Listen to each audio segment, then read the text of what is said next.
創業連真鍋岳山でございます。今日はスペシャルゲストをお呼びしております。それでは横浜のチェイン先生、どうぞ。どうもこんにちは。もういろいろと2チャンネルで噂になってる2人でございます。真鍋でございます。全部先生、はい、チェンです。よろしくどうぞお願いします。よろしくお願いします。僕はチェン先生に一度こうお話ししたいなと思ってたことがあって、やっぱりこの日本全体の英春圏の全体のことを思ったら、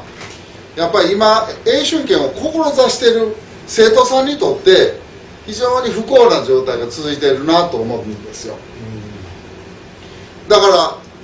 ちゃんとした英春圏を学びたいなと思って入ってくる生徒さんがその入るとこによって非常に技術がばらつきがあって、例えばその教える側に問題があるんですよね。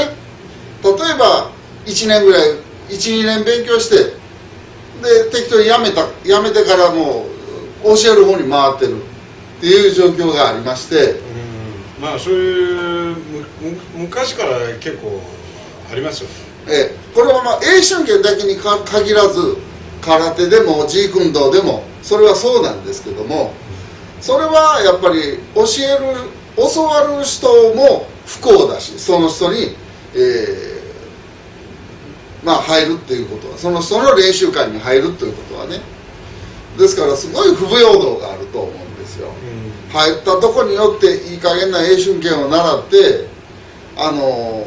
ちゃんとした技術が身につかないというのがありまして、運よくこの2人のところに入ればちゃんとした英春圏、世界中でやられてるような英春圏を勉強できるのに、その英春圏と名を語ってですね、全然英春圏じゃないものもあるわけです。英春圏のようなものでもなく自分なりに考えたような英春圏と名乗っているものというと詐欺行為になると思うんですよね。いろいろとそれは過去もあったと思います。そういう名を語って適当にうちが正当とか言いながら生徒さんとって、やってる方っていうのはおられたと思うんです。はい、僕の記憶してるところでは、チェン先生にもお弟子さんになられた方が独立され、それも勝手にほんで勝手に生徒さんを取ってたっていうことはあったと思うんですよね。で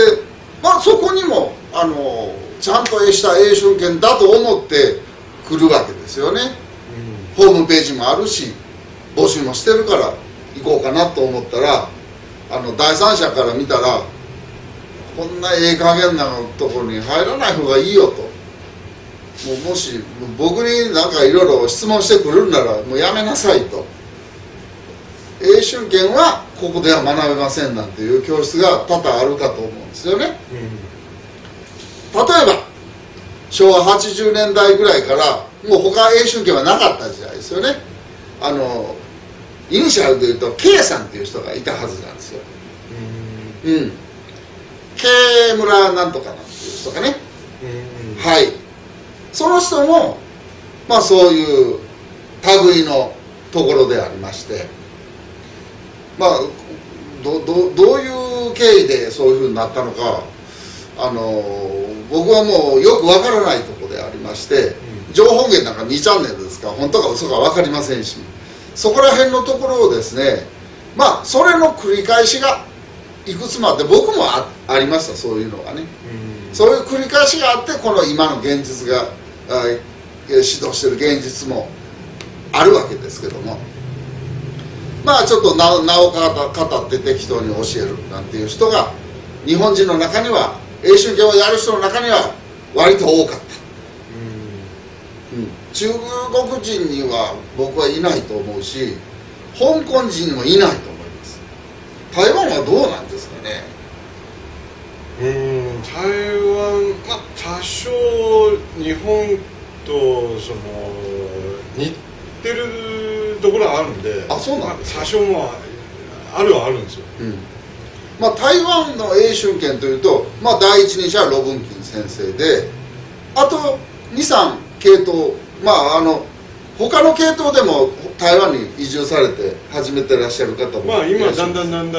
えてきてるんで、ウォン・シュンリョンのグループでもゲイリー・ラムっていう人がカリフォルニアでやってるんですけど、その方のお兄さん台湾でされてるんですよね。あれ弟さんじゃなくてお兄さんだと思います。はいはい、らしいんですよ。はい、フェイスブックで友達で23やり取りもしたことあるんですけど、はい、で台湾にもイップマンの直弟子と称して本当かどうかわからないっていう人もいるようですね。香港での足取りは不明なのにいきなり台湾来てイップマンの直弟子みたいなんで教えてる人があるんですけど、で本当にイップマンの直弟子かどうか非常に怪しいなんていう人がいまして、調べると必ず分かんないでしょう。そういうふうに、攻撃っていうかなぜかは分かんないけど必ずいるんですよ。まあ香港でその勝手に英春拳を適当にこう人に教え出すっていう人はあんまりいないと思うんです。逆に、独立した方がええぐらい実力があるのにしないでずっと師範代のままで、教えてるっていう人がシーフの代わりに教えてる、シーフがいない時は自分が教えるみたいな形で残ってらっしゃる人の方が多いんですよね。ですから高級な技術とか学ぶ時はあの人から学んどきなさいと、あの人は日曜日しか来ないから日曜日のね朝9時に来なさいとか、そんな感じで、例えば僕は6点半語習う時はその方に習いなさいいうので日曜日の朝9時にそれから特訓でずっと続けていただいたっていうことがありましたし、まあその道場の中でナンバーワンの実力っていう人があるんですよね、6点半語の場合とかバーチャントの場合は。でも、私から習うよりもその先生がもうオーソリティだからその人が習いなさいみたいな感じで、振られたことはありますし、まあその、重要な幹部の人の中の一人ですけどね、そういうこともありました。それぐらいその独立心というのは野心というのはないが多いんですけど、日本を見てると非常に野心家が多い。もうちょっとでも身につけたらもう教えてやろうとか、ちょっと身につけたらやめて自分でやってやろうとか、ちょっとやって儲けてやろうとか、そういうなんか下心とか野心がある人が非常に多い、日本の場合。まあそれはちょっと理解できないですよね。どういうふうに考えてるって全く分かんないですよね。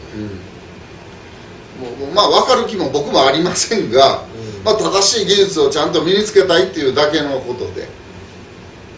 まあそれを広めていきたいという気持ちだけでね、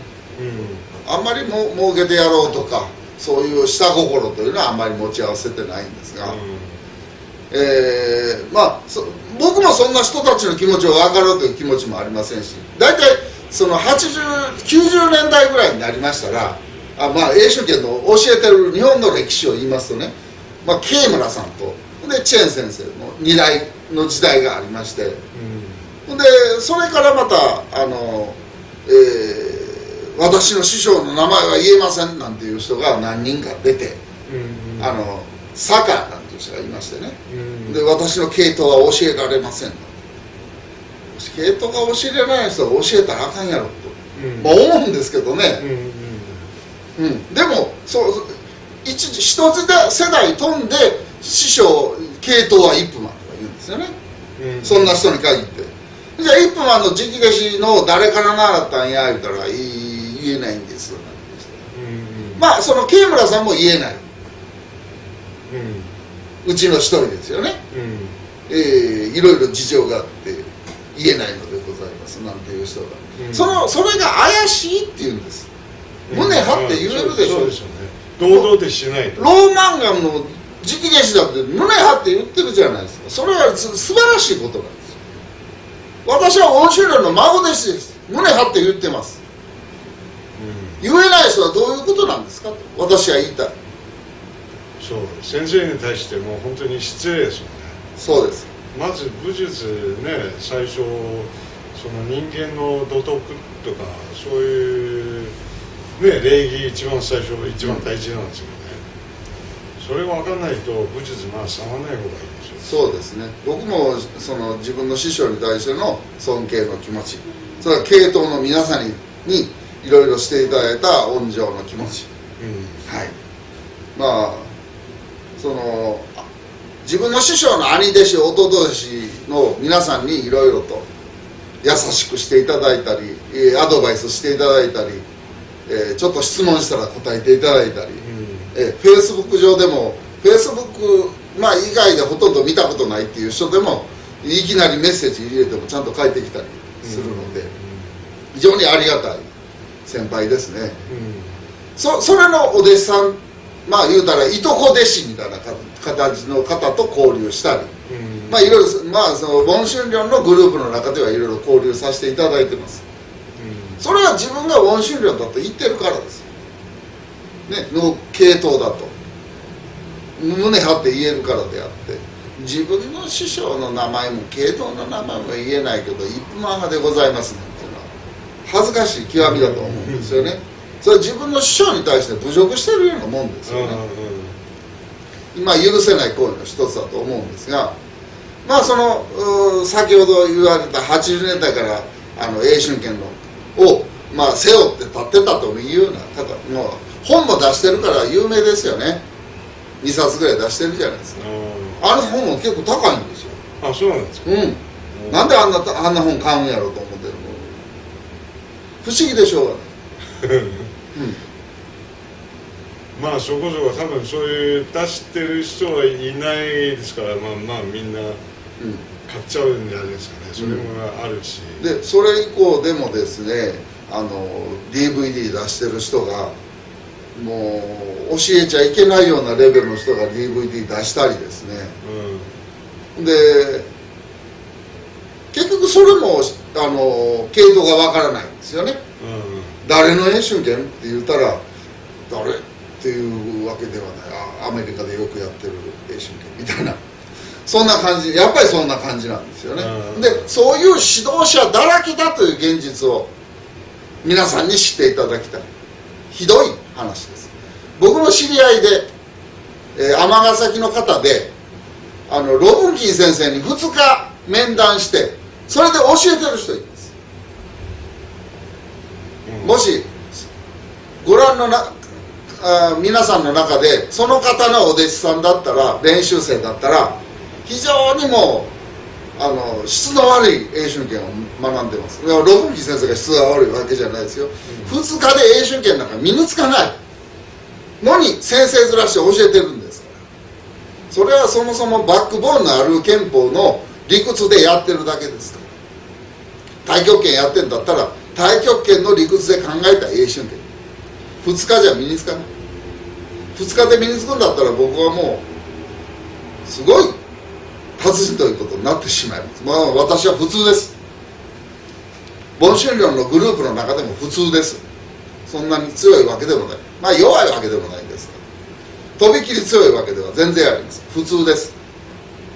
まあチェン先生はそこそこ身につけてはるのでもう達人と言ってもそれは何も悪いというようには僕は思いません。いや全然今までただまあその通りやるべきなことはやってるだけなんですけどね。別にどこは自分の技術どうのこうのってあるいは自分が正しいとかまあそれは人によるいろいろなものが変わっちゃうので、まあ自分はどこまで一番正しいってそれも言えないし、ただいろいろ見て、まあ、研究してこれ一番いいんじゃないかなって、それだけなんですけどね、まあうちのシェフもよく言ってるんで、今ちゃんと勉強しないと今度はアジアの人も外国みんな逆にまあよく勉強する人がいるんで、まあ、中国武術どうしても習いたいってこうかなり増えてきたんで、将来的にもしかしたら外人にお願いする可能性あるまあ、どんどん高くなるんで、そうするとその後ね自分たちのものは人にお願いってこう教えてもらうって恥ずかしいんじゃないのってだからこれからちゃんと自分たち守ってくださいってうちの支部よく言うんですよ、まあ日本の場合は本当にねもう高顔無知というかそういうむちゃくちゃな状態であるという現実はあるんです。でちゃんと教えるとこもあるにはありますがそれは少数派です、本当に少ないでしょ。少数派です。それを永春権と言っちゃいけないよというような人たちが胸張って教えてますので、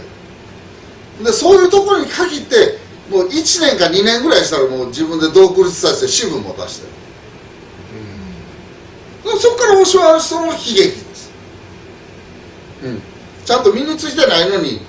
身についたふりしてそれを教えちゃうんですから、そこから教わった人も悲劇です。でなんとかこれをね直してある程度のレベルが揃った指導者が揃って安心して永春権を望まれる方が平等なある程度公平な状態になりたいというのは私の願いなんです。そうですよね。はい。でも現実はそれと逆でもうなんか適当になんか教わったらもうお前知らんわいみたいな感じでやめてほんでもう自分で勝手に練習生取って下車取ってだって詐欺行為をしてると、そういうまあ歴史が長い分だけそういう変な人も多かったと思うんですよね先生の場合。私はもう15年ぐらいですかね練習生取るようになって。でも今から振り返ってみればちょっと恥ずかしいような状態だったと思います私も。いや15年前ぐらいから練習生は取ってますけども、その当時を振り返ってみればなんだか恥ずかしかったと思います今から見れば。でも教えてるうちにスキルも上がってくるし自分自身も向上してくるのでそれはまあ悪いことではなかったとは思いますけども、まあその15年前どうやったんや言われたら、今の僕から見たら恥ずかしい部類に入ったんじゃないかなとは思いますが、でまたこう永春権の場合というか武術の場合できる人と教えるのが上手な人はまた違うんですよ。まあそうですよね。教え上手の人っていらっしゃいますし、実力そこでも教えるの上手な人いますし強くてすごいけどもうこの人には教わりたくないという、教え方まあできない人、そう教えられない人ただもう殴っちゃって、もう嫌だからやめるとか生徒辞めさせる張本人みたいな人がいますし、僕のおじさん弟子の人がいるんですけどもうすごい殴るんですよ。香港ですけどね、面白いの直弟子さんなんですけどももうとりあえず殴りますね。みんな鼻血だらけになってね小さをやってる、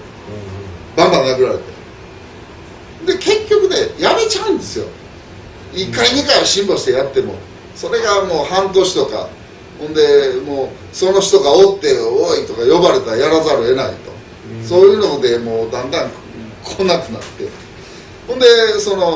まあ兄弟子さんだからもう下車もたたいてやってるわけですよね、でもうだからもう来ないでくれみたいな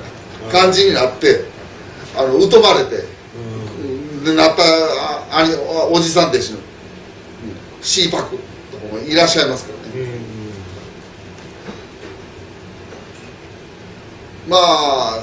そういう教えられない人も現実には強いけど教えられない人はいますし、まあ教える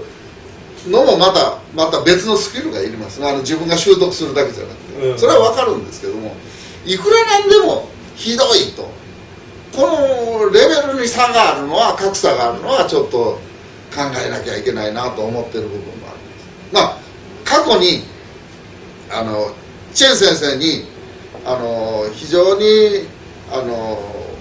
そういう勝手に独立した人が何人も現れてるのは存じ上げてますし慶村さんもそのうちだと思いますが、あと千葉でやってる N さんも最大はこの2人だと、まあ長い分だけそういう不安分子みたいなやつがいるわけですけども、まあ僕にも一人いますそんな人。